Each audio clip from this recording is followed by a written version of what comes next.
Kjære alle sammen, velkommen til denne sesjonen om vold mot kvinner og jenter.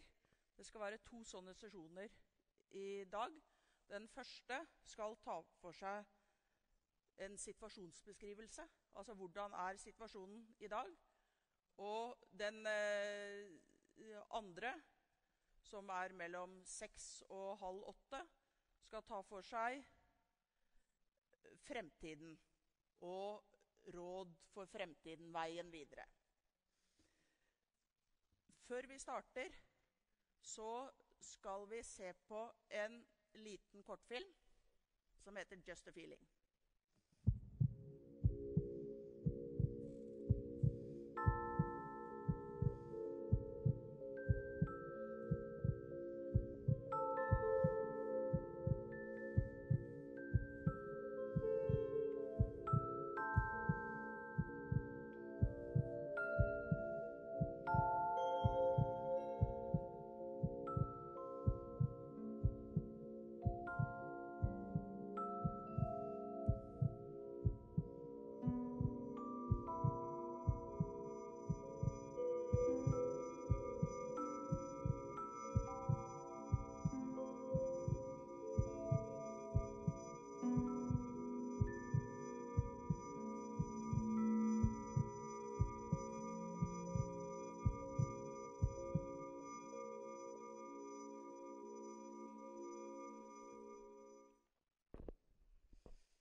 Ja, før vi går videre, skal jeg også si fra at dette arrangementet blir streamet.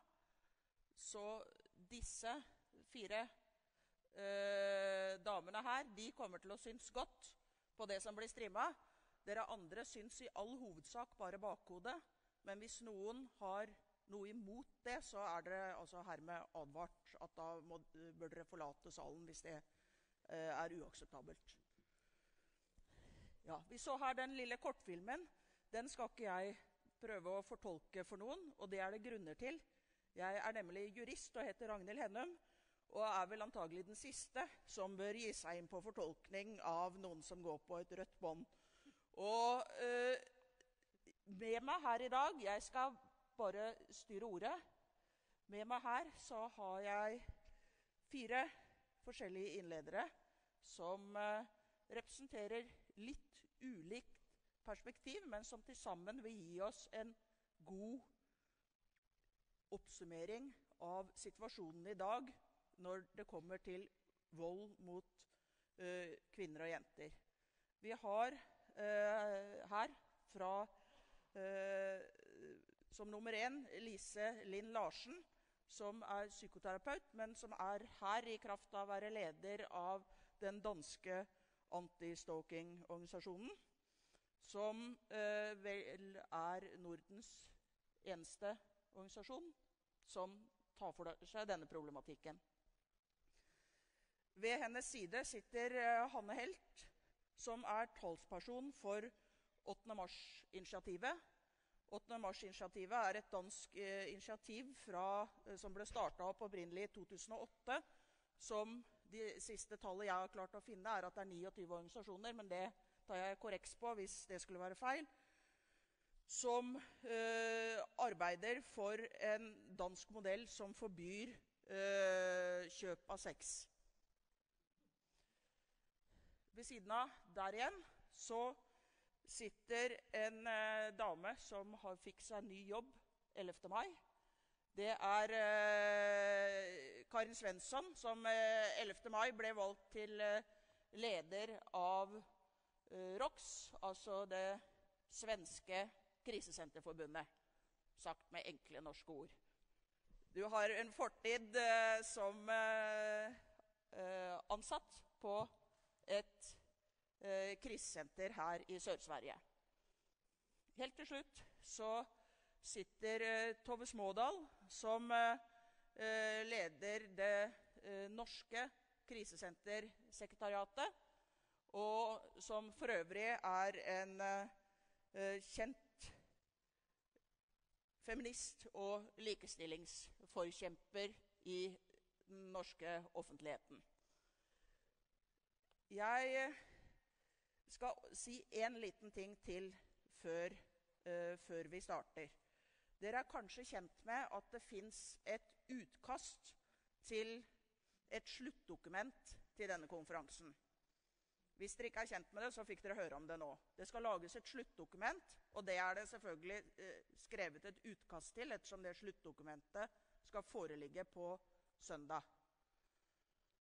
Og i den grad jeg regner med at her er alle så taleføre at den diskusjonen skal gå helt uten min hjelp, men i den grad jeg kommer til å styre diskusjonen, så kommer jeg til å styre diskusjonen mot side 7 og 8 i sluttdokumentet, og de forslagene som konkret er fremstilt på side 7 og 8. Rett og slett for at de som skriver sluttdokumentet skal få innspill også fra denne gruppen til sluttdokumentets endelige utforming. Randi Theil-Nielsen fra det danske kvinnerådet er referent. Hun kommer til å ta notater av både hva innlederne sier og spørsmål fra salen. Og det er også mulig å komme til Randi etter møtet, hvis man har tillegg og kommentarer, særlig da til sluttdokumentet, men for øvrig alle mulige kommentarer. Da tenker jeg at vi starter, og da skal vi starte sånn at hver av innlederne får en 5 minutters innledning. Så tar vi noen spørsmål mellom innlederne. Det kan hende de er helt enige, det kan også hende de har noen spørsmål til hverandre. Vi får vente og se. Og så er det fritt for spørsmål fra salen. Og da får vi rundt en mikrofon. Lise, vær så god. Gjerne, gjerne. Nei, det er sant. Det er sant. Ja.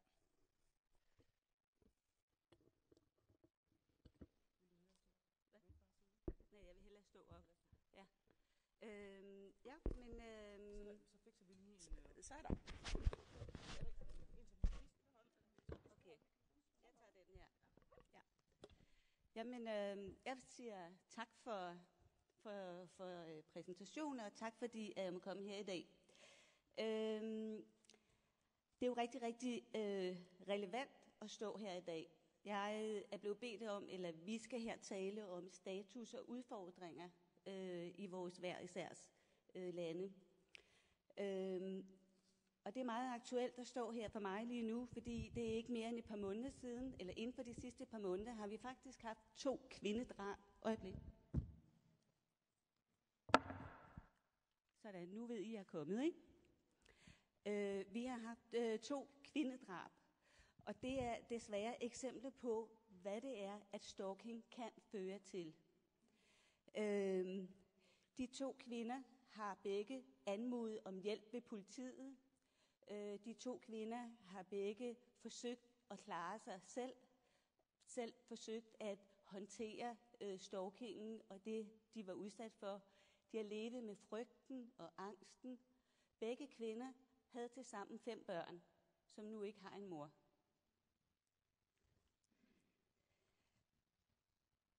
Det her, det er et eksempel på, hvordan det kan i ekstreme tilfælde ende i forhold til stalking. I Danmark, der har vi det sådan, at vi straffer mennesker, der begår vold. Stalking er en form for vold, men hvorfor bliver det ikke straffet? Jeg kan fortælle jer, at på 18 måneder, der har vi en opgørelse i Danmark, at på 18 måneder, der er der anmodet om 1.500 tilhold mod stalking. Det er kun 550, der har fået det. Og i alt er der blevet dømt 260 personer. Nå, så kan man tænke, det er måske ikke så stort et problem i Danmark. Jo, fordi i Danmark, der er det sådan, vi har en undersøgelse, der har vist, at gennemsnitligt 116.000 personer hvert år er udsat for stalking. Vi ved, at omkring 70.000 børn bliver sekundære ofre, når der er nogen, der er udsat for stalking. Og vi ved, at kun ca. 20% henvender sig til politiet. Hvorfor gør de det? Hvorfor er der ikke flere, der henvender sig? Mange siger, at de simpelthen ikke regner med at få hjælp. De tror ikke, at de kan få hjælp. Der mangler viden, er der noget, der taler til her. Jeg skal fortælle lidt om status. Ja, status er desværre så sådan, at, eller på den positive bane, vi fik en lov for 2 år siden, der skulle kriminalisere stalking. Status er, at det ikke fungerer i virkeligheden, som vi ønskede det. Det er sådan, at mennesker, der bliver udsat for stalking, oplever at blive krænket hver eneste dag. For de får ikke den beskyttelse, som de rent faktisk har krav på og ret til. Fordi vi ved, at der kan gå ualmindelig lang tid fra man anmoder om hjælpen ved politiet og andre instanser, men nu taler vi politiet, og op til man faktisk kan få en afgørelse om at få hjælp. Der kan gå 3 til 5 måneder. Fra at man har anmodet om at få hjælp, til man måske får tilhold, og til man får og der er overtrædelse, og der kommer en domsafgørelse, der kan gå op mod 18 måneder. Det her har de 2 kvinder været igennem. Jeg har ikke så meget tid. Jeg skal tale sådan mere om, hvad er det, der er vores udfordringer her. Udfordringen er blandt andet, at der ikke er nogen viden, ingen oplysning om, hvad stalking egentlig er, og at stalking er et alvorligt og seriøst problem. Det er et samfundsmæssigt problem. Hvorfor er det det? Det er et samfundsmæssigt problem, fordi vi står med en problematik, som vi ikke selv som menneske kan løse. Du har brug for hjælp. Vi har brug for hjælp fra vores systemer, og herunder politiet, det juridiske. Vi har også brug for hjælp fra de sociale systemer i vores samfund. Får vi ikke det, så sker der det, som der sker for rigtig mange stalkingudsatte. De bliver socialt udsatte, og nogen bliver også marginaliseret. Hvorfor det? Det gør de, fordi at når de bliver så voldsomt ramte og påvirket, så mister de store dele af deres funktionsevne, har svært ved at passe hverdagen, arbejdslivet, familielivet. De bliver syge, de skal have hjælp i psykiatrien, de skal have hjælp på anden måde i sundhedssystemet, de skal have økonomisk hjælp i socialforvaltning osv. Hvad er det, der er behov for?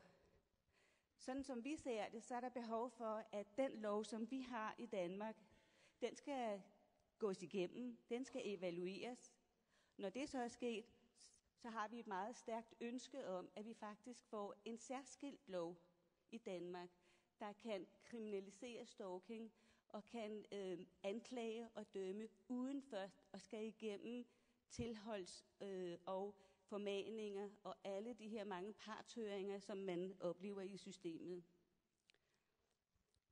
Der er behov for, at man har mere fokus på at beskytte de udsatte, for de er ikke beskyttet i dag. Alt for mange mennesker lever i den der evige frygt for lige præcis det, der er sket for de 2 kvinder, jeg lige har talt om. Der er behov for, at vi ser på, at stalking er vold, og at stalking bliver defineret som vold. Der er behov for, at vi ser på, at stalking har en juridisk definition og en klinisk definition. Ja. Men der er behov for, som sagt, oplysning og viden ud i civilsamfundet, i det faglige samfund eller netværk. Og det er vigtigt, at man tager med videre herfra, at stalking skrives ind, defineres som vold, at det er vigtigt at pointere, at en indsats mod stalking faktisk også er en voldsforebyggende indsats. Rigtig meget vold starter med stalking.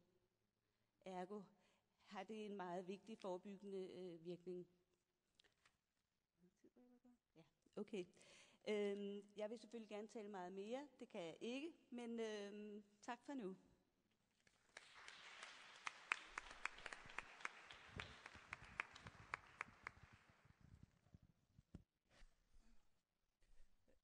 Tak for det. Da går vi direkte over til Hanne. Så nu skal finde en knap. Nej, jeg tror den er i farta. Bare prøv å... Den fungerer simpelthen bare. Fantastisk. Ja. Jeg er repræsentant for 8. marts-initiativet, som er det her netværk af 29 organisationer, som ønsker den svenske model, eller den nordiske model, kunne vi kalde den. Håber vi i hvert fald en dag, at det bliver en fuld nordisk model, hvor kriminalisering af køb af sex er kriminaliseret.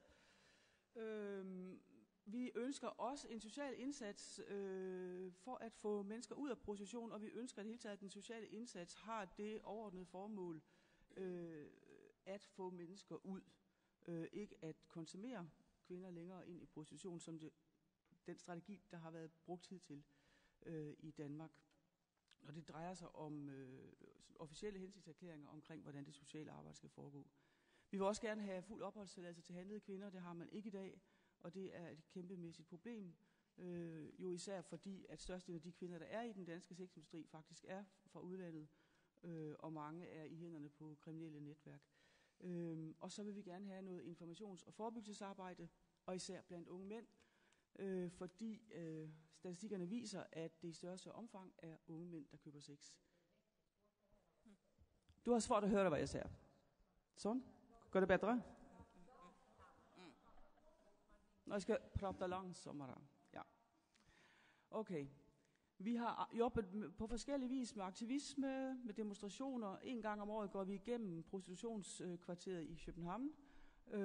Vi har lavet informations- og kampagnearbejde. Vi har lavet internationale konferencer, mediearbejde og internationalt samarbejde. Vi startede i 2007, og dengang var der ikke ret mange, der vidste, hvad en sexkøber var, end tænkte, at det var noget, der fandtes i prostitution. Det ved man i dag. Og det er vores fortjeneste. Det har været den rette politiske strategi at vælge at fokusere så hårdt på overgriberne. Hvad er det med medierne? De har været meget bange for at tale om sexkøberne, og de har knap nok kunnet få øje på ham. Det tog 7 år, før Danmarks Radio lavede et tema, der for første gang i Danmarks historie ikke handlede om den prostituerede, men om sexkøb og om sexkøbende mænd primært. Det skete for en måned siden. Og i forbindelse med det her tema blev der lavet en meningsmåling, der viste, at nu støtter mere end halvdelen af den danske befolkning en kriminalisering af sexkøb. Og den støtte er altså steget fra, for 2 år siden var der en meningsmåling, der sagde 32%. I dag er den altså på over 50%. Det har altså rykket sig op til over 50% på 2 år. Så må man spørge sig, gør det indtryk på vores politikere? Nej. De plejer at være meget optaget af meningsmålinger og af at ændre deres politik, så den passer til befolkningens forventninger, fordi der jo er stemmer i det. Bare ikke lige, når det drejer sig om mænds kommercielle seksuelle vold. Og det ligner jo meget, meget situationen på andre områder af mænds vold mod kvinder. Det bliver simpelthen ikke taget alvorligt. Den socialdemokratisk ledede regering gik til valg på et forbud mod købesex, efter at vi havde gjort et meget intenst og effektivt lobbyarbejde og vundet Socialdemokraternes, altså Arbejderpartiets, støtte til en kriminalisering. Da de kom i regering, løb de for løftet med justitsminister Morten Bødskov i spidsen. Han har aldrig ville støtte partilinjen på det spørgsmål, og han mener i øvrigt også, at hans forhindring af, at vi fik et forbud mod købesex, er en af hans største politiske sejre. Vi blev altså slået hjem af patriarkatet, der ikke er bange for at anvende rå magt. Og ingen i regeringspartierne, ud over Socialdemokraternes ligestillingsordfører, taler længere om det her spørgsmål.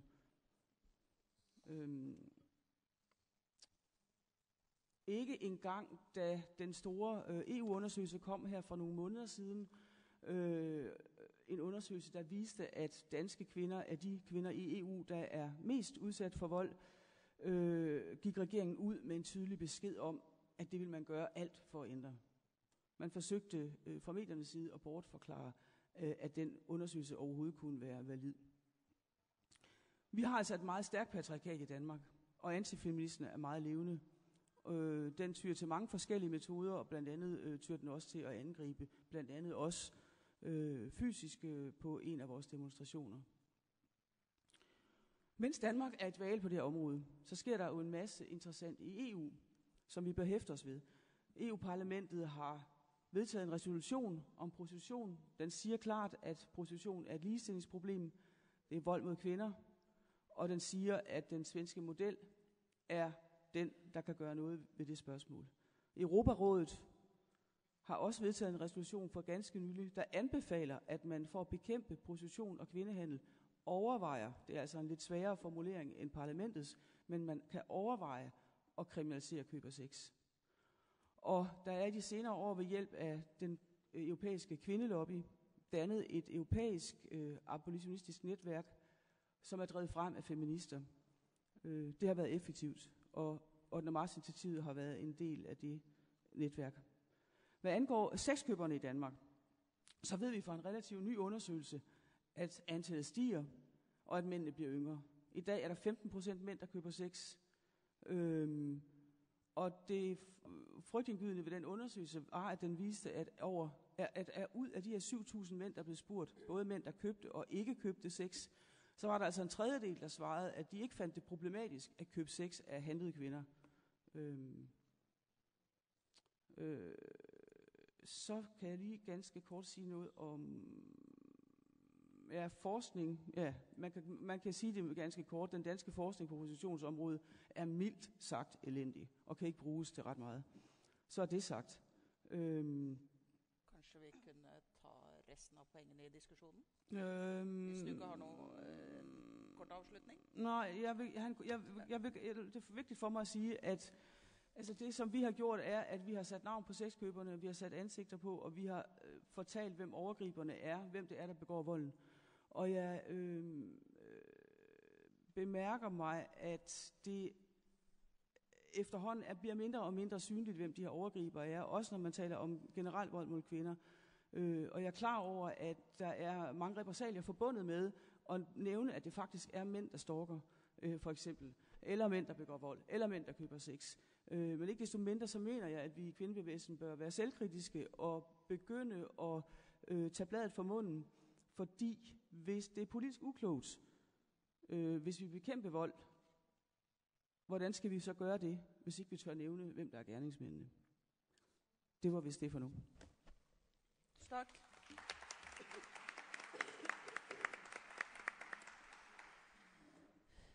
Ennå så gjerne vi liker å tro at vi forstår hverandre. I de nordiske landene så kan jeg se at det er en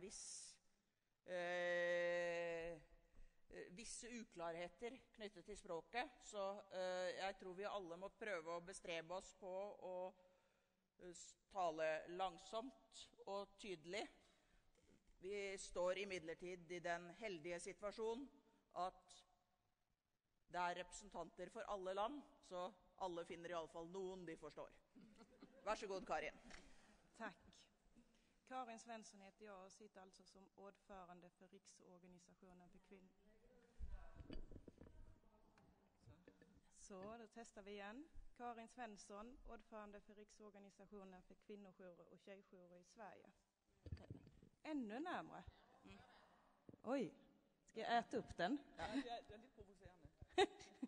Micken är provocerande. Ja. Under de följande 60 minuterna så vet vi att det kommer till att ringa 2,4 kvinnor eller tjejer till någon av mina medlemsjourer. En kvinnojour eller en tjejjour i Sverige. Vi vet att i år kommer det till att ringa över 21 000 kvinnor och tjejer. De ringer för att berätta om våldtäkt, om kränkningar, om slag, hot, mordförsök. De ringer för att berätta sin historia om våldet de utsätts för. Och de utsätts av detta våldet på grund av en enda anledning, att de är kvinnor. Mäns våld mot kvinnor drabbar kvinnor och utförs av män.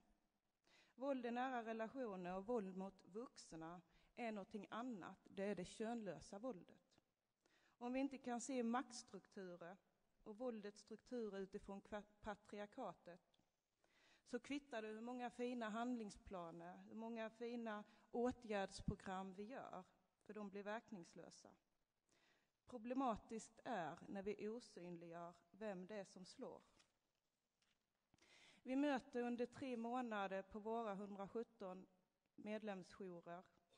Hälften utav dem möter kvinnor eller tjejer som utsätts för incest eller andra sexuella övergrepp innan de fyller 18 år. Vi vet att den vanligaste förövaren är den biologiska pappan. Och vi vet att den vanligaste övergreppet är den grova övergreppet, våldtäkt.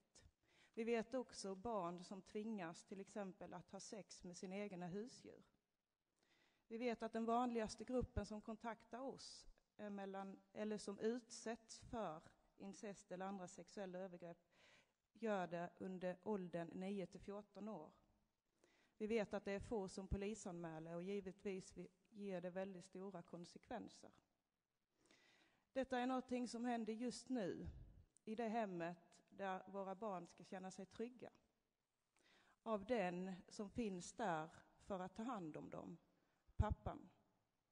Som allt annat vad det gäller mäns våld mot kvinnor så är det strukturer av makt, våld och kön. Han vet vem det är han utnyttjar. Han vet hur, han vet när och han vet vad. Han försöker hindra henne från att berätta. Han hotar till tystnad och han lägger skulden på tjejen. Vi möter senare mamman i förtvivlan när samma barn tvingas till umgänge med förövaren av vårt samhälle. Att samhället fortsätter att bruka makt och våld mot barnen. Vi möter kvinnor som våldtas, men vi hör om män som släpps fria i domstolen. Vi möter kvinnor som lever med upprepat grovt och långvarigt våld. Men istället för domar av grov kvinnofridskränkning så blir det ofta enstaka fall av misshandel. Vi möter kvinnor i missbruk som tvingas till samlag i utbyte mot droger. Vi hör inte om män som döms i sexköpslagen på dessa grunderna. Vi möter kvinnor som importeras av män till Sverige av en enda anledning. Att utnyttjas som hushållerska eller som sexslav i det nya landet hon kommer till. Vi möter samma kvinna som på grund av 2-årsregeln tvingas att återvända till sin hemland eller leva kvar i våldet. Vi möter senare mannens nya kvinna när han har importerat en ny och utnyttjar henne på samma vis.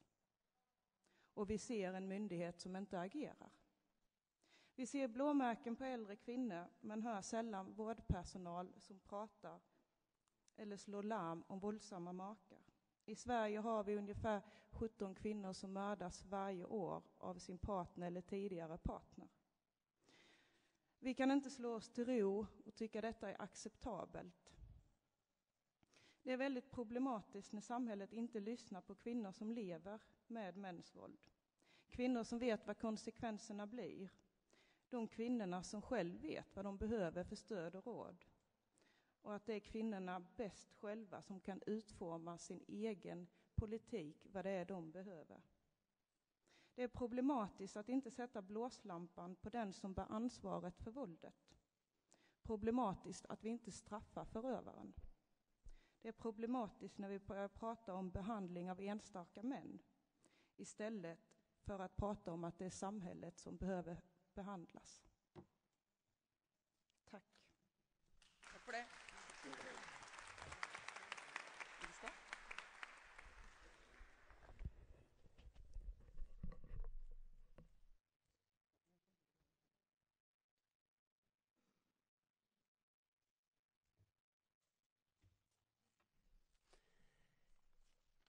Ja, her kommer den sinte dama fra Norge. Men jeg hadde tenkt å synge først.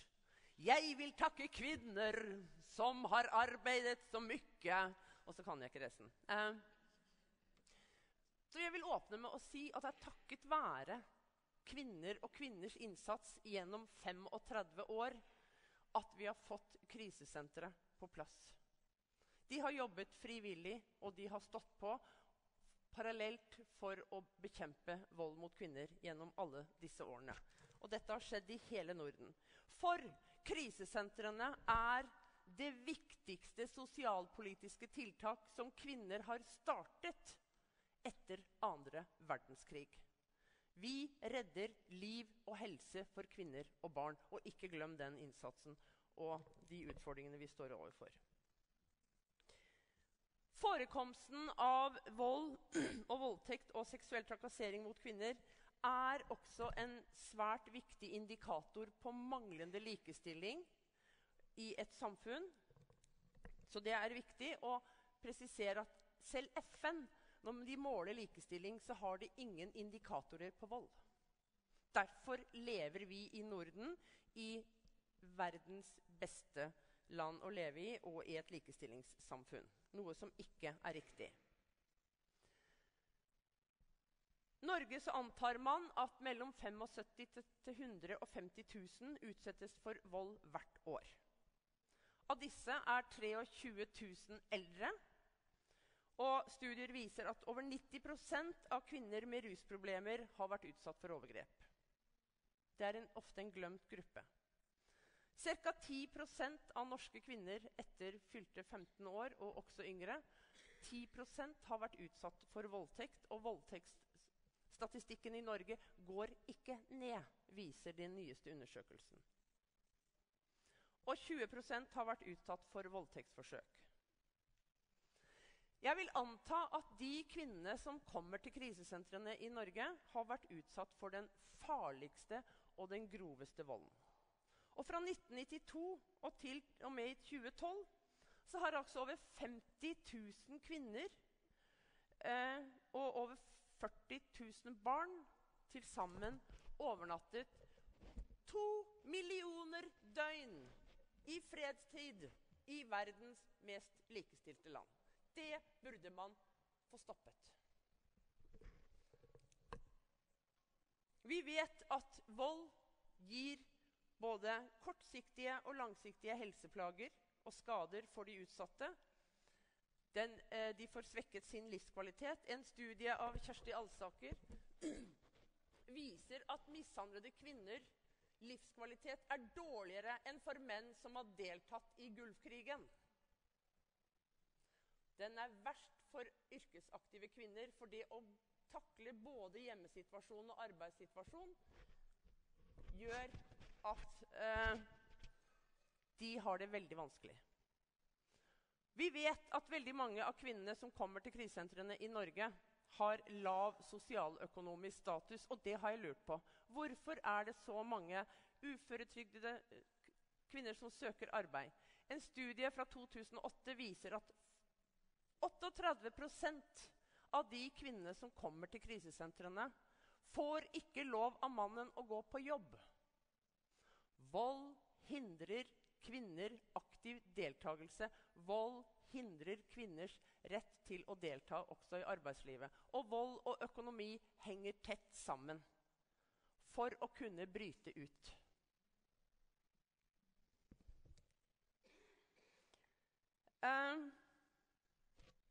Vi har fått mye statistikk.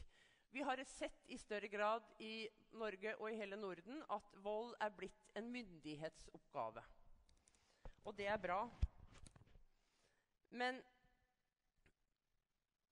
vi har i Norge fått en krisesenterlov i 2010, en jourlag, som sier at kommunen har... Nå skal ikke jeg begynne å snakke svensk, selv om jeg elsker Sverige. Og litt Danmark også da. Loven sier at kommunen har ansvar for å gi alle voldsutsatte kvinner, menn og barn et krisesentertilbud. Og hva frykta vi da denne loven kom? Det var at kommunen ville si til krisesentrene, nå kan dere også ta imot menn. Og det skjedde. Selv om loven sier at tilbudet skal være adskilt, så er det ingen som har definert. Er det en lettvegg? Er det en hekk? Så noen har nå kvinner i første etasje og menn i annen etasje. Og noen kommuner sier at ja, men de må jo kunne være sammen. Og jeg var på debatt med en som er ansatt i det kommunale krisesenteret. For kommunen tok over krisesenteret. Det er så fint å ha menn og kvinner sammen. For kvinnene tar så godt vare på mennene som har blitt mishandlet.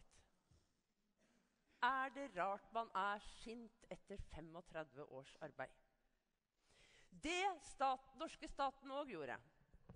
De påla kommunene å betale krisesenterdriften. Tidligere betalte staten 80 og kommunene 20. Vi hadde 51 krisesentre i 2010 da loven kom. Nå har vi 46.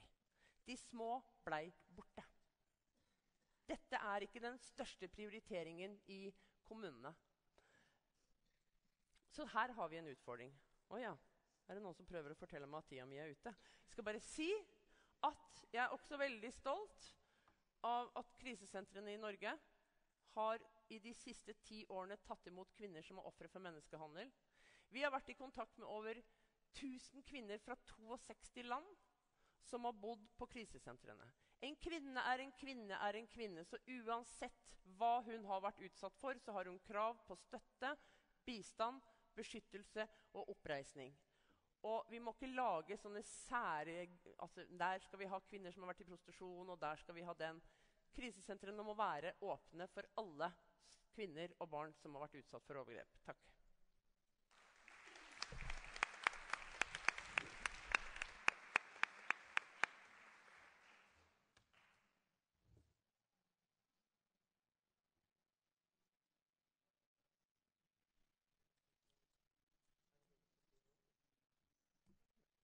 Da sier vi takk til innlederne foreløpig. Jeg tenker at vi ganske raskt åpner opp for spørsmål, kommentarer, om noen tenker at denne situasjonsbeskrivelsen som har kommet, at den trenger å bli fylt ut med andre situasjonsbeskrivelser.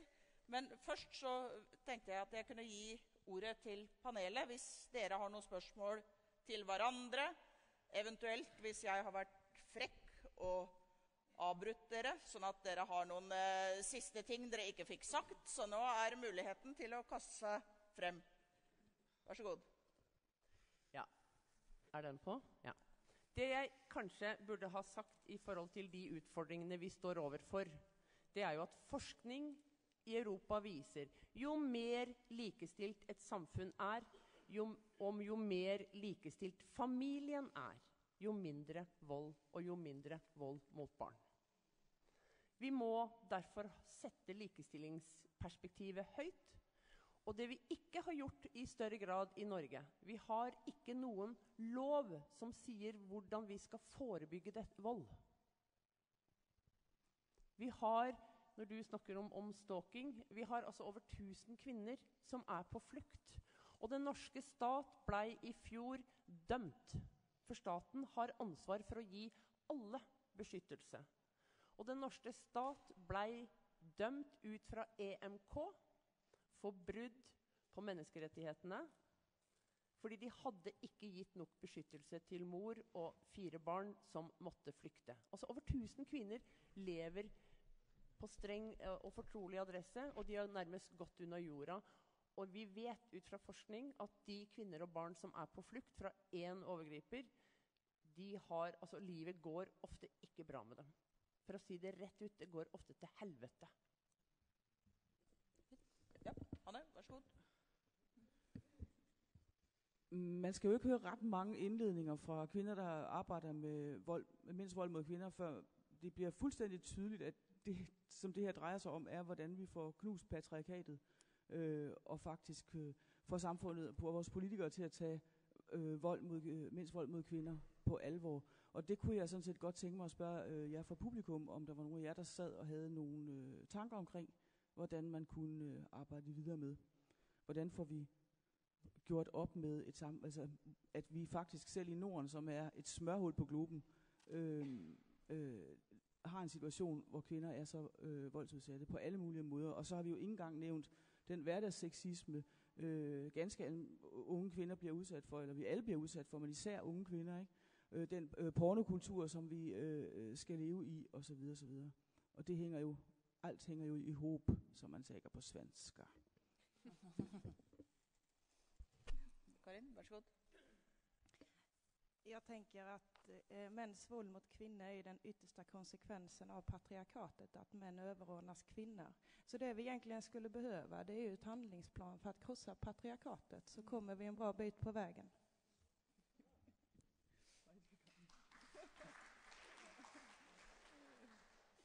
Varsågod, Lise. Ja. Jamen, jeg får også lyst til lige at sige... Du, bare snak ind i den virker. Bare snak ind i mikrofonen. Bare snak rett. Den er der. Okay. Er det bedre nu? Godt.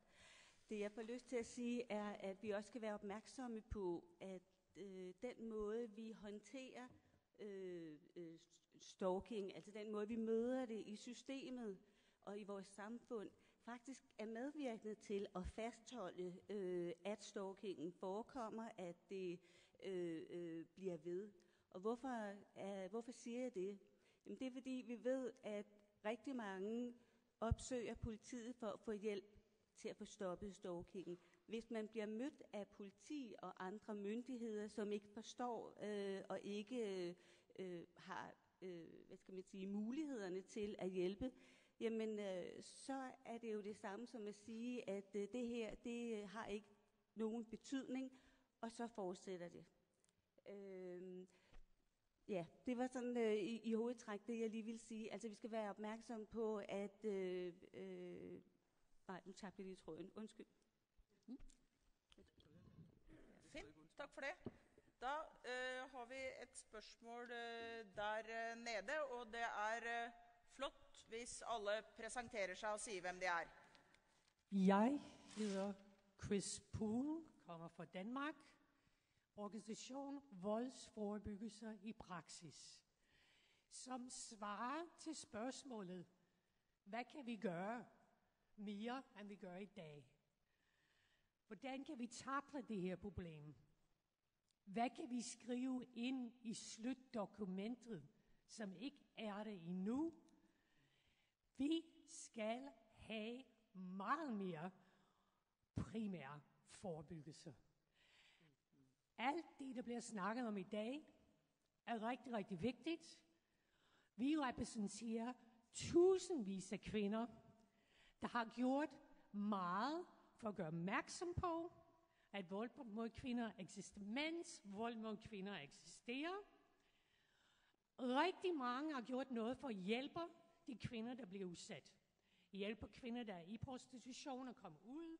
Hjælper de voldsudsatte, både udsat for seksuelle overgreb osv.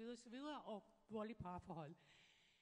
Vi skal bruge meget mere fokus på alt det, vi kan gøre, inden volden sker. I slutdokumentet og alle vejen er det ikke nok bare at bruge ordet forebyggelse. Vi skal præcisere, sætte langt flere ord på og idéer på papir og i vores taler om, hvad de indebærer. Selvfølgelig skal der være mere hjælp fra alle dem, der er udsat for vold. De skal udbygges. Men hvad kan vi gøre? For det første at sørge for, at de holdninger, der eksisterer i samfundet, den form for kvindehad, der har så mange udtryk i vores nordiske samfund nu, hvordan bringer vi det frem? Hvordan bekæmper vi det? En af de ting, vi skal kræve af vores regeringer er, at i deres handlingsplaner skal der afsættes ressourcer til primær forebyggelsesarbejde. For eksempel med livslang, ikke bare enkeltstående kampagner, men livslang uddannelse, altså det man siger på engelsk, public education, helt fra børnehaven og op efter, i kønsperspektivet, i hvorfor det er nødvendigt med ligestilling mellem kønnene, i voldsforebyggende teknikker, vi skal lære piger, hvordan de bedre kan takle optakter til vold, hvordan de ser ud, og vi skal lære drenge om respekt. Jeg kan sige meget mere, som I kan høre. Jeg slutter nu. Tak for det. Det var et konkret indspil om primærforebygging.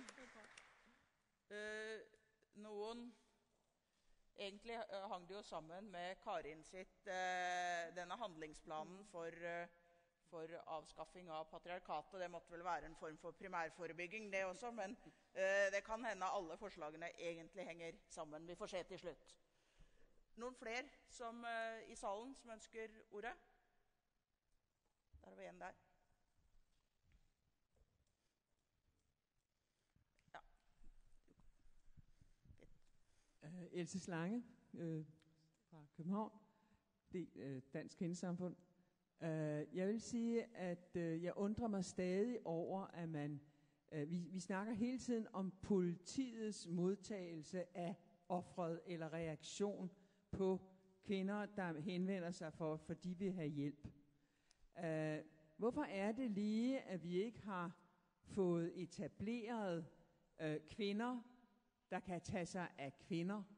Når vi nu klager over patriarkatet og mænds måde at behandle kvinder på, også i politiet, hvorfor er det lige, vi ikke har fået den kvindegruppe i alle grene af samfundet, som kan tage sig af kvinder, når de kommer og har brug for, altså officielt mener jeg, og har brug for den hjælp, det taskforce, der skal til? Tak. Vi hadde en foran her også, så skal jeg slippe til panelet igjen ganske snart. Ja, Eva Årskog er fra Kvinnepolitisk utvalg i FO Hordaland. Ta den nærmere munnen. Ja. Jeg tror at det vi trenger, det er mye mer forskning og publikasjoner av det. Ikke mer synsing nå. Det skal være forskning, det skal være harde fakta på bordet, sånn at vi kan si, sånn ser vi at det er. Og i Norge så var det en gang noe som heter Norsk Rikskringkasting, som skulle ha forebyggende og opplysende oppgaver.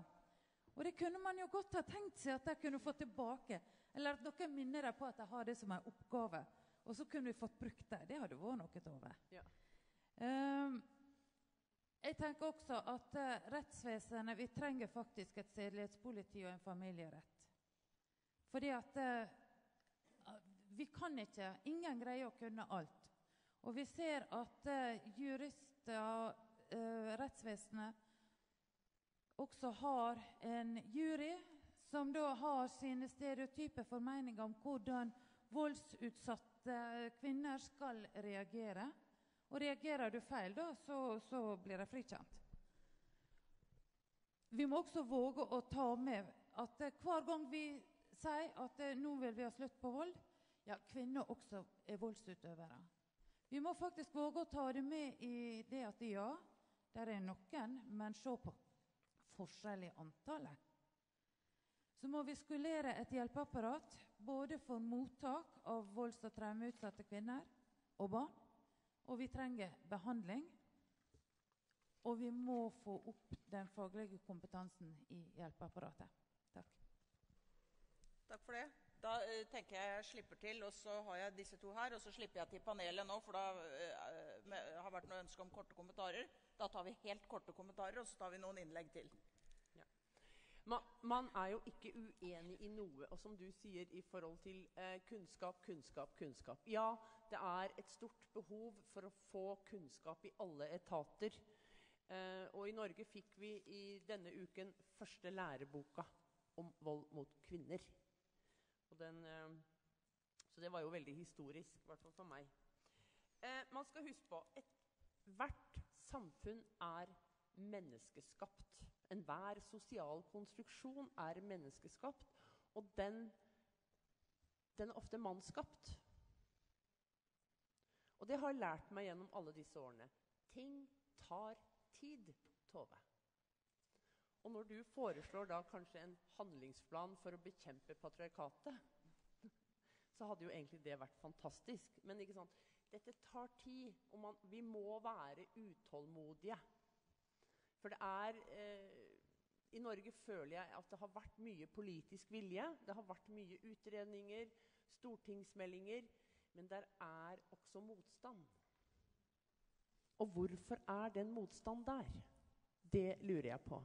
Når vi vet om konsekvensene, når kvinner blir drept, når kvinner blir ødelagt, når barn blir ødelagt, hvorfor er den motstand? Og som du sier, representant fra Norge, at vi trenger forskning. Ja, vi trenger mer forskning. Men vi har så mye kunnskap og forskning at vi har I hvert fall nok til å reagere. Men forskning trenger vi mer av. Men det en motstand. Karin, hadde du bedt om ordet også? Ja, jag kan säga lite om du vill. Då ska jag se. Vi pratade om kunskap och forskning. Jag känner också att vi I Sverige har väldigt mycket forskning. Vi vet vad vi möter inom kvinnojourerna och vi pratar för de kvinnorna som kommer till oss och är utsatta. Vi har handlingsplaner, vi har åtgärdsförslag från min organisation som vi presenterar. Vi har många bra lagar I Sverige. Problemet som vi känner att vi möter, det är ju dels, vi har fått nya riktlinjer från Socialstyrelsen I våra frågor, där man inte kräver någon som helst kunskap om mäns våld mot kvinnor. Man kräver kunskap om våld mot barn. Och man beskriver våldet som våld mot vuxna. Och sen så bör det då vara en socionom som inte heller har fått kunskap I obligatoriskt mäns våld mot kvinnor. Så det en problematik. De lagarna vi har bra lagar. Problemet är att de inte implementeras. Man använder inte dem. Många I Sverige, tänker jag hela Norden, är emot till exempel våldtäkt. Man tycker att det är fel. Men sen hamnar diskussionen, vad är våldtäkt? Är det när vi kör upp en flaska I underlivet på en kvinna? Det är inte säkert. Vad är det då? Var går gränsen? Så att det jag vill komma till det är implementeringen, kunskap och ner I praktiken också lite medmänsklighet, lite logiskt tänkande och ett respektfullt bemötande. Så tror jag vi kommer en bra bit på vägen.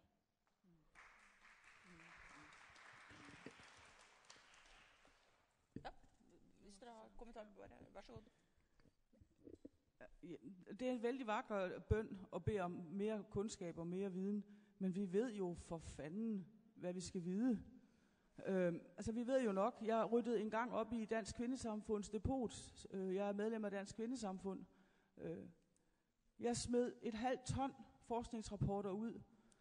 Forskning jo en måde at tystne feminister på.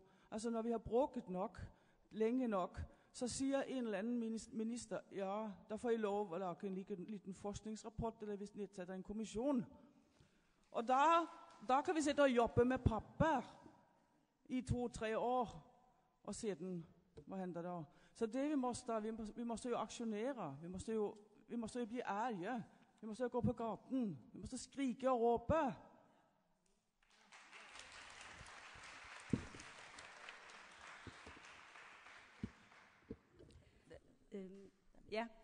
Jamen jeg vil også gerne lige kommentere her.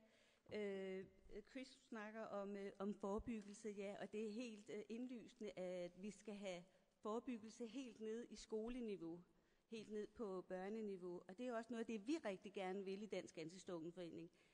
Og så må jeg lige sige, stalking et gammelt fænomen. Vi har kendt til det I masser af år. I flere 100 år har det eksisteret.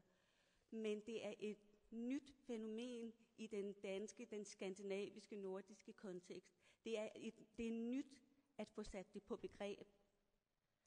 Så vi definerer det som en ny form for vold. Ergo, så vi et sted, når vi snakker stalking, hvor det vi mangler viden. Vi mangler rigtig meget viden. Vi mangler oplysning, rigtig meget oplysning. Og det det, at vi hører fra folk, der udsat for stalking, der søger hjælp ved politiet. De bliver mødt med en indstilling, som nok god og velvillig, men de mangler viden. De kan ikke identificere problemet, når de møder det. Derfor har vi et kæmpe problem og et kæmpe udfordring I at få viden og oplysning ud de steder, hvor de stalking-udsatte bliver mødt.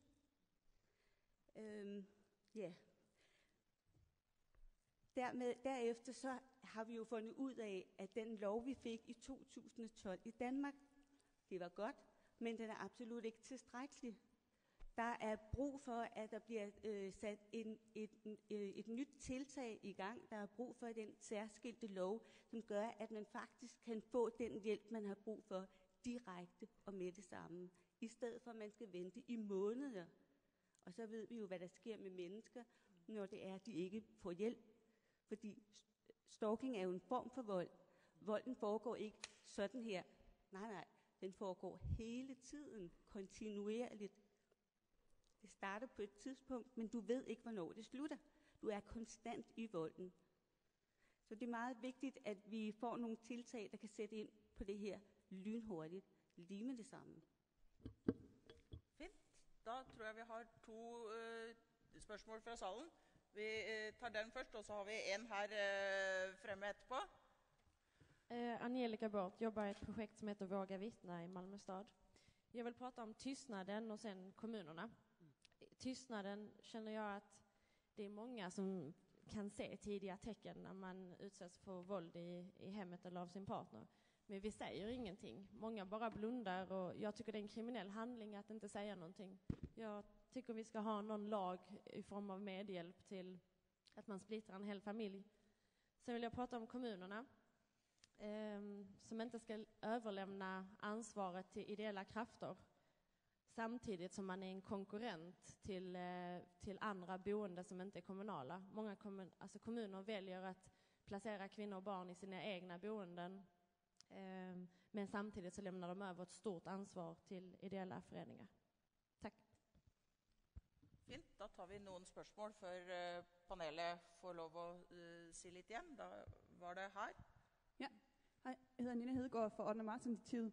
Jeg har egentlig bare et lille supplement til slutdokumentet. Jeg synes, det er meget vigtigt i forhold til den her forebyggelse, i forhold til skoler og børnehaver. Vi har også skrevet den seksualiserende psykiske vold ind. Altså det der med at kalde kvinder for kællinger og for luder, sådan set også at kalde andre drenge for bøsser. Altså den der stigning, vi har i, at det er blevet acceptabelt at bruge de her seksualiserende psykiske voldsord, at det skal være en del af mobbeforebyggelsen, altså trakassering, som så I kalder det, i skolerne, og en del af voldsforebyggelsen. Og det er rigtig, rigtig vigtigt, at det også kommer med i slutdokumentet, at vi skal altså en psykisk seksualiserende vold med. Det var det. Ja. Et konkret forslag om å forebygge bruk av seksualisert språk, for eksempel i skolen. Var det en til her? Ja, det var en helt bakerst der. Og for de som er fra Island, så hvis noen skulle ønske å stille spørsmål enten ved tolk eller på engelsk, er det helt fritt frem. Vær så god. Jeg hedder Bodil Petersen, og jeg kommer fra Roskilde Universitet. Og det jeg godt vil sige noget om, det er sådan lidt kompliceret, så jeg ved ikke, om jeg har sagt det på en ordentlig måde. Du må ha mikrofonen nærmere. Skal ja, det nok, er der bra. var den. Ja. Altså, i forhold til netop det, der blev sagt nu med den der det der seksualiserede sprog, så synes jeg i virkeligheden, i forhold til hele det her, vi diskuterer om, og også det, du snakkede om, Hanne, med patriarkatet, så er der det spørgsmål om det, som vi kunne kalde symbolsk vold. Og som man kan forstå på 2 forskellige måder. Altså dels kan vi forstå det som hate speech og den slags ting, altså grimme ting, man siger, som er seksualiseret, og som man både siger over for homoseksuelle, men også kvinder specielt, osv. osv. Men der er også sådan et mere overordnet begreb om symbolsk vold, som mere er den måde, vi tænker og taler om køn på i det hele taget. Og det synes jeg er et kæmpe problem. Og det berører jo både hverdagssproget, det berører politikken, det berører reklamer, pornografi osv. Det berører også forskningen. Og hvis vi for eksempel bruger, eller et eksempel, som er meget typisk fra Danmark omkring forskningen, som jo er mit område specielt, det var netop det om prostitution for nylig. Der var der rigtig mange forskere, som skrev under på et dokument i Ekstrabladet of all places, hvor man sælger sex, ikke? Hvor der stod 10 gode grunde til ikke at kriminalisere sexkøb. Og de tror ovenikøbet, at der stod 10 gode grunde til ikke at kriminalisere prostitution. Og jeg mener, og det er fornuftige, troede jeg, danske forskere, som har masser af respekt, og det er, altså, det betyder simpelthen, at man overhovedet ikke har nogen indflydelse på det område, og det er sådan noget af det, som regeringen bruger, ikke? Så jeg tænker, hele det der med at arbejde med den overordnede forståelse af, hvordan hvordan seksualitet og sundhed og køn og så videre, alle de her ting hænger sammen i de skandinaviske samfund. Det gør vi faktisk ikke. Tværtimod. Og det synes jeg, man skal stille krav om, og det skal man arbejde med på alle niveauer. Også fordi, at nogle af de der patriarkalske mønstre, vi havde, de er jo til en vis grad afskaffet, fordi lovgivningen ser anderledes ud, men det bliver ved med at være der. Her. Var det et forslag om måter man tenker og snakker om kjønn? Ja. Så, men igjen også et visst sånn primærforebyggende fokus, hvis jeg skal tillate meg å fortolke det du sa, og det bør jeg kanskje la være, for her får jo forskerne gjennomgå, og jeg jo forsker på Universitetet i Oslo, så jeg burde antagelig legge meg litt lavt her, når man ser hvordan de får gjennomgå. Da tar vi en til der. Jeg hedder Sissel Ejstrup også fra 8. marts-initiativet fra Danmark. Og jeg tænker på det der med sådan magtens væsen.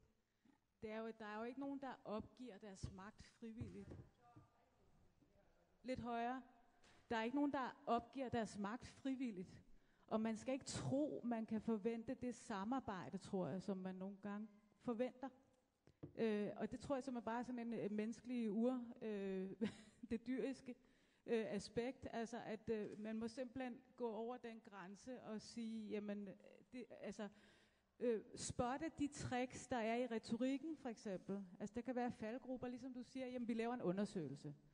Altså det er en måde at holde hen med snak. Altså simpelthen være virkelig snedig med, hvornår bliver man tricket i de der retoriske ting, og den måde, man bliver mødt på. Og så simpelthen sige, jamen man må presse til. Det var bare lige mit lille input. Ja. Fint. Var det noen jeg har oversett? Da var det en der og en der etterpå. Jag heter Karina, kommer från Västervik i Sverige. Och instämmer ju med alla här att vi vet ju så mycket och varför händer inget. Då måste vi alltså börja. Vem här skulle vilja bo i en kommun där det är nolltolerans mot kvinnor och barn? Just det, våld mot kvinnor och barn. Och jag tycker faktiskt det är ett ganska lämpligt tillfälle att anta en sån utmaning. Tänk er en liten kommun i alla de här nordiska länderna som säger att flytta hit. Vi har ett kriscentrum, vi har ett nätverk. Så alla vi som ser en liten tendens till att något fel, något övergrepp uppstår. Vi ringer bara till nästa vän och till nästa granne och ser till att det inte går överstyr. Jag skulle vilja bo i en sån kommun. Och jag skulle vilja jobba i en sån kommun. Hoppas fler.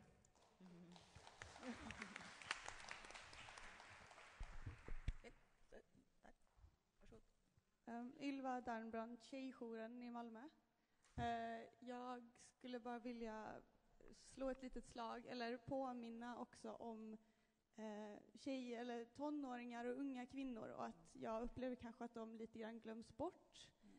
Man pratar ofta om kvinnor och då ofta om kvinnojourer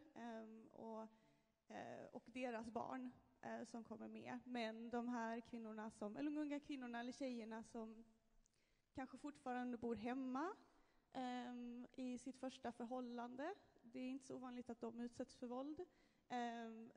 Våldsförövaren kanske har en familj bakom sig eller bor med familjen. Det är svårare för dem att vända sig till en kvinnojour. De känner inte alltid att det är så lätt att vända sig till andra insatser som vi har mycket äldre till exempel. Så bara en liten påminnelse att de finns.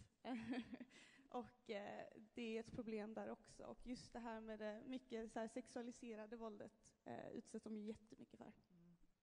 Flott. Et helt konkret innspill til dokumentet om å ikke glemme unge jenter eller unge kvinner og tenåringer.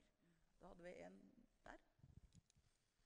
Og så nå begynner vi å nærme oss det tidspunktet da vi ikke lar flere tegne seg. Så hvis noen har lyst til å si noe mer, så er det fint om det kommer en hånd opp ganske raskt.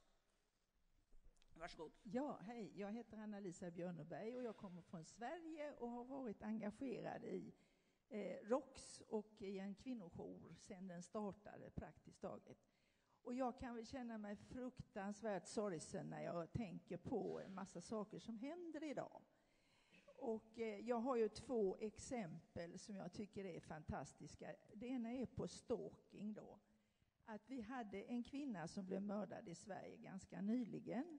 Och där hade mannen fått ett förbud att överhuvudtaget ta kontakt med henne.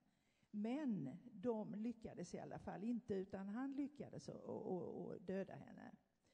Och när man då började gräva i detta, som journalister ofta gör, för de är ju primärt väldigt intresserade när det händer såna här saker. Så det kommer ju upp liksom som en ballong och man är väldigt intresserad. Då visade det sig att svenska staten hade inköpt ett stort antal såna här elektriska fotbojor som var avsedda att användas på de här männen då, som inte lämnar sina kvinnor i fred, bland annat. Men man hade inte brytt sig om att använda dem, utan de låg och skräpade på något förlag. Därför man ville inte kränka identiteten på de här männen. Det är ett exempel. Och det andra exemplet, det är ju en kvinna som bodde på en kvinnojour, hade fått ordnat upp sin tillvaro, fått en bostad och fått... Hör ni vad jag säger? Ja. Ni ser så bekymrade ut. Jag hör så dåligt, så jag ser. Ja. Jag ser så dåligt. Ska jag tala ännu tydligare? Nej, det går bra. Ja. Och det andra exemplet är då alltså en kvinna som hade fått ordnat upp sin tillvaro för sina barn. Och så ringer polisen och säger att det är bäst att du flyttar, för nu kommer mannen ut från fängelse. Och detta fick ju nästan vår personal på vår kvinnojour gå i däck. Alltså. För när vi har en lagstiftning, vi ska tillämpa den. Vi har ju domare som vi behöver utbilda, för de är väldigt dåliga. Det är inte bara socialassistenter som inte får kunskap om mäns våld mot kvinnor i sin grundutbildning, utan det får man välja till. Så att vi har ju ett enormt utbildningsproblem. Men jag menar, i det här fallet så kan man ju tycka att här måste man kunna hitta andra åtgärder än att den här familjen ska leva med skyddad identitet och behöva flytta och riva upp sina barn igen. Och då kommer man ju in på exempel som jag har fått, om vi nu ska säga om framtiden, att vi faktiskt kan göra saker som är bra. Och det är ju att ha grupputbildning, för domarna ska vara med. De som sitter i rättsväsendet ska vara med. Poliserna är tämligen välutbildade på många håll. Socialsekreterare och kvinnojourer. Alltså man kan ha grupputbildning med dem där de börjar att lyssna på varandra och förstå varandra. Att man sänker den här makten som domarna och våra domstolar sitter med. Att låtsas som de här problemen, de är så små så det är inget att bry sig om. Så vi har kommit en bit, men vi har väldigt mycket kvar.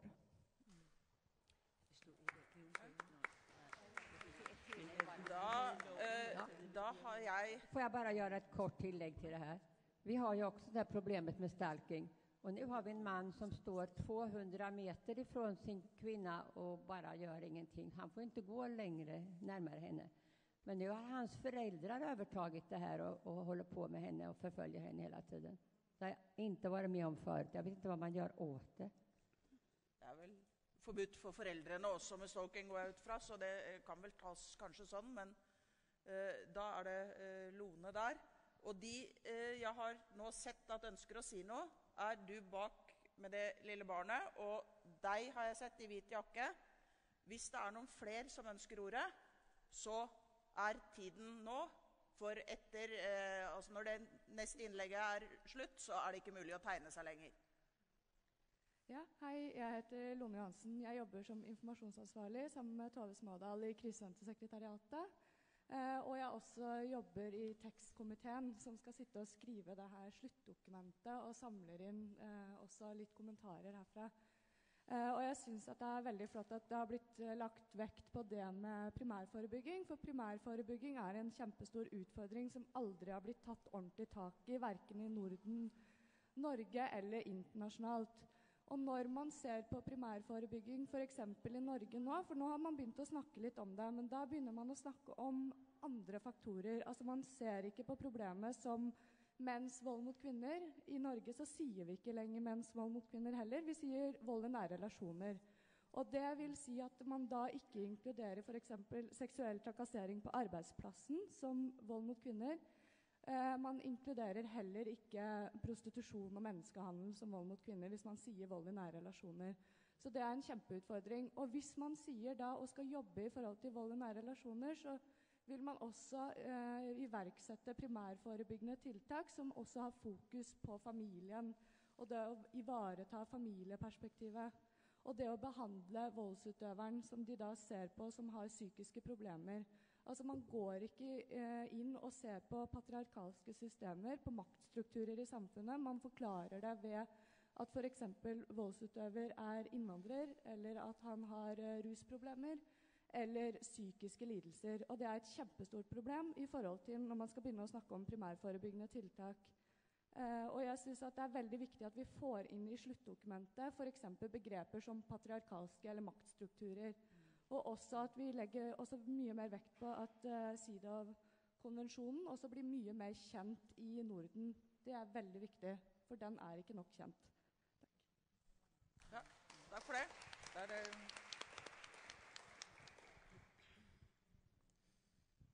Hej, mit navn er Katrine Danielsen. Jeg kommer fra 8. martsgruppen i Nuuk, Grønland. Og noget af det, når det kommer fra vold mod kvinder, så det, der altid undrer mig, det er den manglende sympati, man møder i den brede befolkning.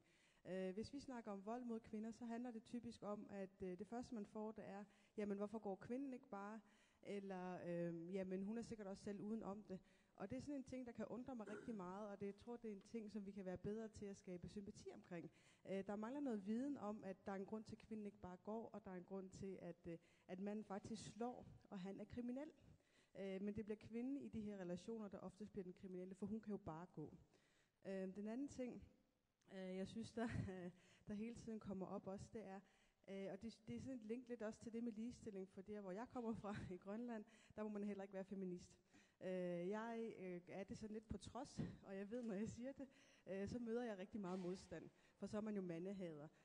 Og de ting, synes jeg, gør det rigtig svært at adressere vold mod kvinder. Fordi man siger, jamen kvinder bliver slået, jamen manden slår os, som der også er blevet sagt. Eller kvinder slår os.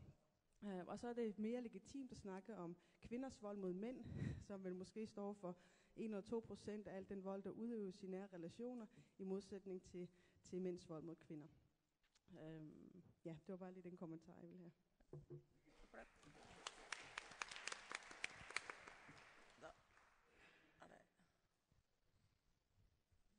Da kommer det siste innlegget fra salen. Så får vi noen kommentarer fra panelet før vi avslutter. Vær så god.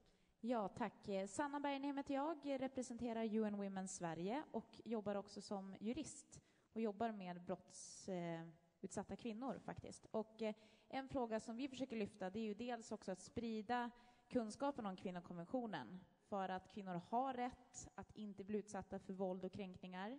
Men att ha rättighet innebär inte att faktiskt få rätt. Så därför skulle jag också vilja lyfta frågan av behovet av att få juridiskt ombud tidigare i processen. För just nu så är det så att i alla fall i Sverige så har man rätt till ett målsägande beträde till exempel. Men juristen kommer in alldeles för sent i processen.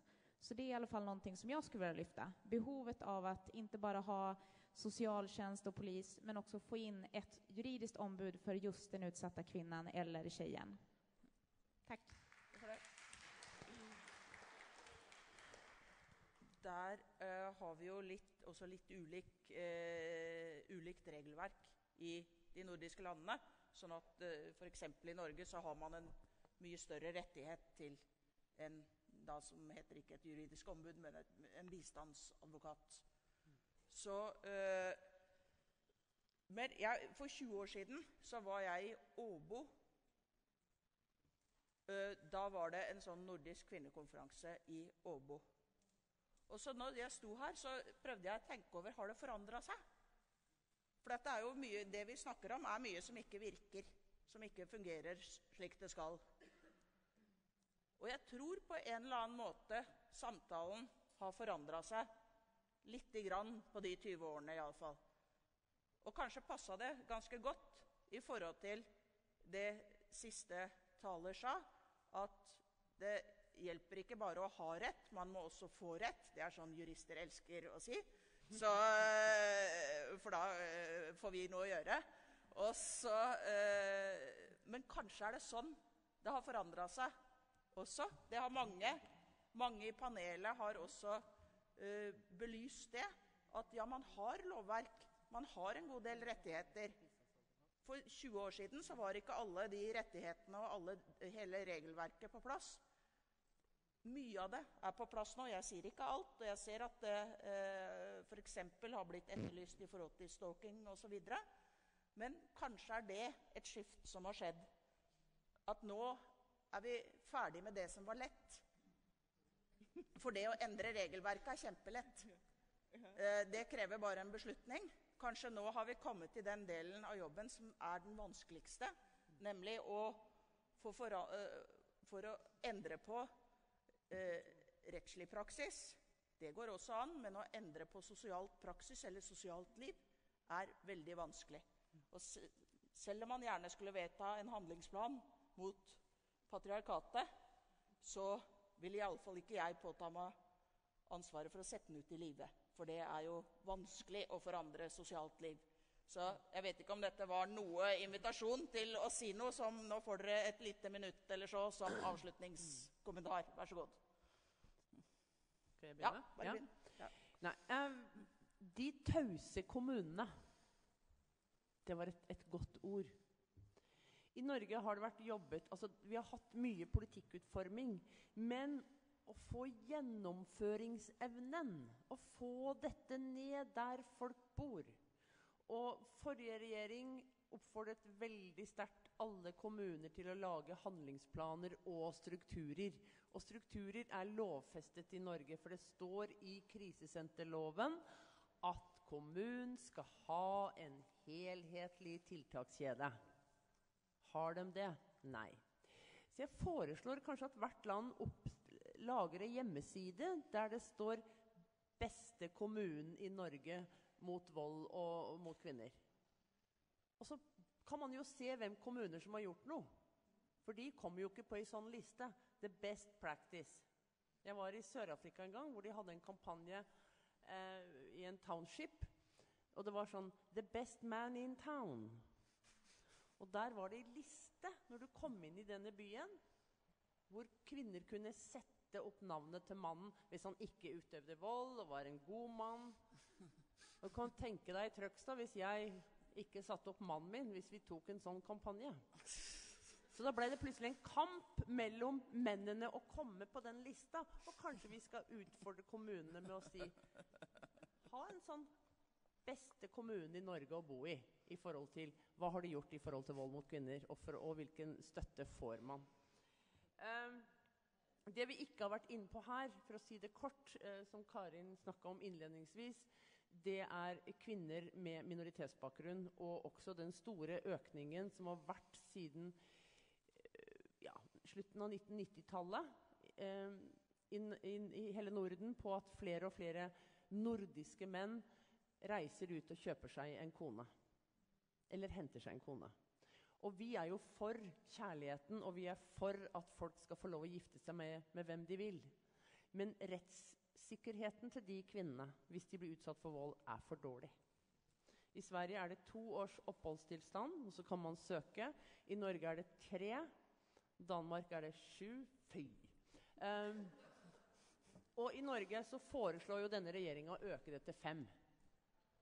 Så her må vi passe på å stå på for de kvinnene som kommer til landet på familieetablering. Vi hadde jo håpet å få 1 for å slå Sverige. Altså vi slår svenskene ganske mye på ski, men det hadde vært fantastisk om vi kunne slå dem i sånne rettigheter til kvinner og.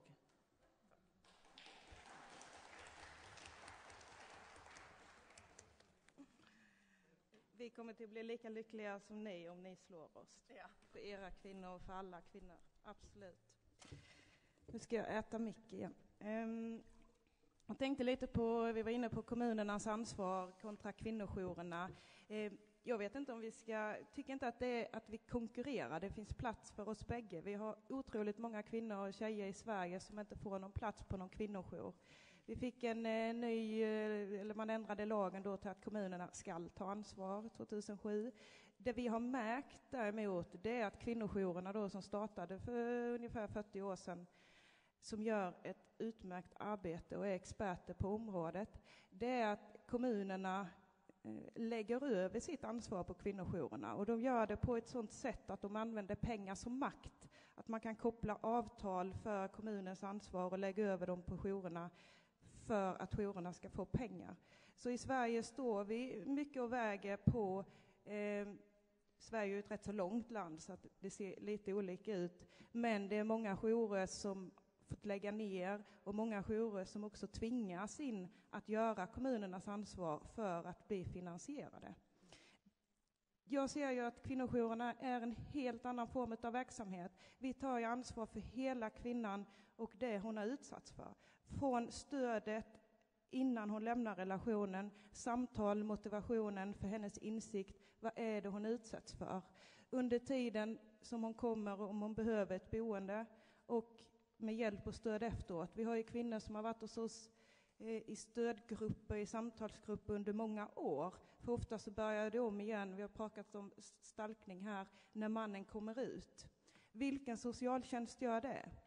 Vi är inget komplement, vi är inte ens en liknande verksamhet, utan vi är en helt annan form av verksamhet. Och det vi märker att kommunen gör då, det är ju att lägga över finansieringen på sängplatser. Man räknar sängar, för många i kommunen ser att det kvinnorna behöver, det är en sängplats. Det är någonstans att bo. Medan vi på kvinnojourerna vet, och där kommer ju tjejjourerna in också, med den svåra finansieringen vi har i tjejjourerna idag. För kommunen räknar med, för att fylla deras krav, för att göra deras, för att ge kvinnorna den behoven som kommunen anser, det vill säga sängplatsen, så finansierar man bara den biten. Och sen på många ställen missar man hela det gigantiska stora arbetet som kvinnojourerna gör. Och det är så att sängplatsen är viktig.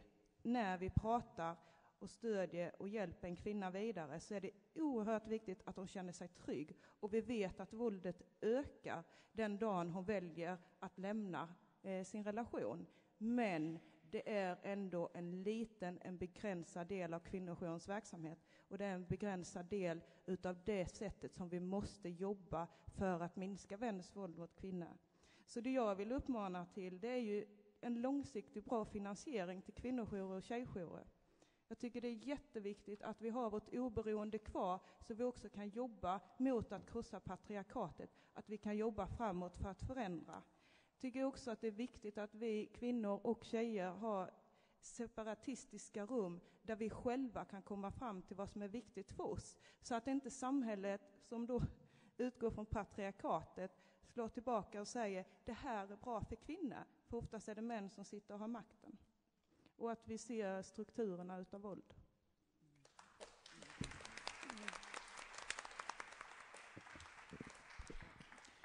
Jeg vil sige tak til Bodil Petersen for at nævne det med den symbolske vold og sige, at ordet sexarbejder jo i høj grad er udtryk for symbolsk vold, hvor man pålægger kvinder at opfatte seksualiseret vold mod kvinder som et arbejde, som vi bør og skal påtage os. Så ordet er vældig vigtige, og derfor er jeg meget glad for, at den norske kvinde nævnte, at vi skal have ordet patriarkat ind i slutdokumentet. Det er vi helt enige i. Hvad angår det at være feminist til dig fra Grønland,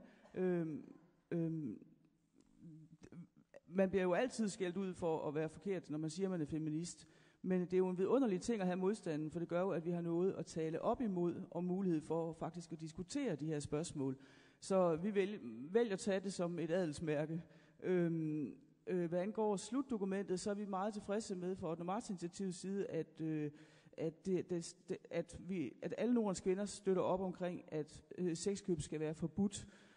Og der vil jeg gøre opmærksom på, at vi alle skal være på dupperne i næste uge, for når vi kommer hjem fra Nordisk Forum på mandag, så bliver den norske rapport om udvurderingen af sexkøbslagen i Norge publiceret. Og det er jo vældig spændende, fordi den norske regering har tanker om at fjerne den lagstiftning. Så der måste vi alle hjælpe de norske feminister at gå i medierne og prate og tale frem. Hvad angår kulturarbejde, ja, det er den vanskeligste part af kvindebevægelsens arbejde, som står kvar. Det er at skifte kulturen. Men der måste vi kræve af mænd, at de börjar at tage ansvar.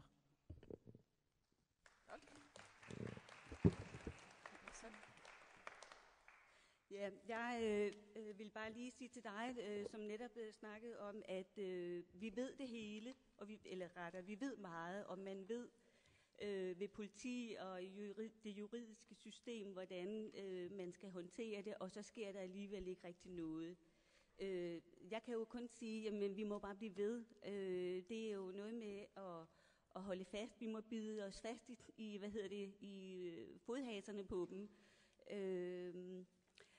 Men det, som vi arbejder meget for i Danmark, det er at komme ind og skabe et samarbejde med politi, det juridiske system osv. Fordi vi tror på, at det er det, der er vejen frem. Samarbejde på tværs af sektorer, myndigheder og interesseorganisationerne. De interesseorganisationer, som har den der specialviden om for eksempel stalking. Fordi det er helt tydeligt, at det er det, der er behov for. Jeg vil gerne gøre opmærksom på, at stalking er jo kun noget, der foregår i Danmark og i Sverige. Det foregår også i Norge og Finland og hvad ved jeg. Vi ved, at det er cirka 10% af en befolkning, der er udsat for stalking på et tidspunkt i deres liv. Så det er rigtig mange mennesker, vi snakker om her. Og vi ved, at omkring en tredjedel af tilfældene udmønter sig i fysisk vold. Så en indsats på det her område er helt klart også voldsforebyggende. Så vil jeg opfordre til, at vi faktisk i Norden begynder at sætte os lidt sammen og snakke stalking. Altså at finde ud af, hvad gør man i de forskellige lande, og bruger hinandens erfaringer og deler viden, sådan at vi kan gøre en endnu bedre indsats fremover. Ja. Tak for det. Da giver vi indlederne en applaus. Takk også til alle som har bidratt med kommentarer og spørsmål fra salen. Alt har blitt notert. Prosessen er nå sånn at alle innspill som kommer blir tatt med i vurderingen av hva som skal være sluttdokumentet. Så selv om det har blitt sagt her, så har det ingen automatisk plass inne i sluttdokumentet. Men alt kommer med og blir vurdert. Så skal jeg gjøre oppmerksom på to enkle ting. Hvis man er interessert i dette temaet, så kan man komme tilbake til dette lokalet klokken 6. For fra 6 til halv 8 så er temaet igjen vold mot kvinner og jenter. Og da skal man se fremover, stille krav og dra opp nye strategier. Hvis dere vil bli værende i dette lokalet, så er det klokken 12. Nå skal vi bare få slått opp litt her. Så er det en sesjon om kvinner og jenters kropper, seksualitet og reproduktive rettigheter. Takk for nå.